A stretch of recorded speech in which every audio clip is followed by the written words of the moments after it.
תקשיבו, אני אולי לא דתי, אבל אני יהודי גאה מאוד. וכולנו זוכרים וצריך לזכור את השביל העשירי. שבת הבאה, פרשת זכור, זכור את אשר עשה לך עמלק. שבת לפני פורים.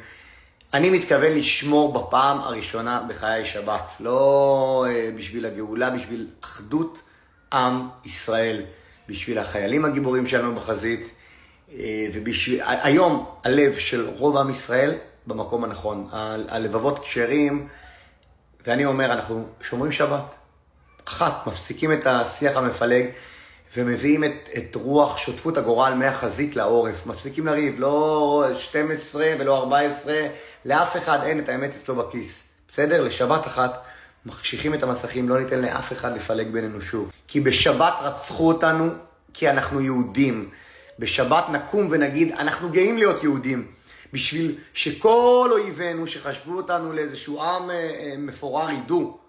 עם הנצח לא יישבר בכזאת קלות. עם הנצח לא מפחד מדרך ארוכה. זרמו איתי.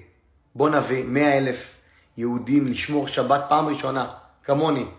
נראה לאויבים שלנו איזה עם אנחנו. בשבת הם קמו לטבוח בנו.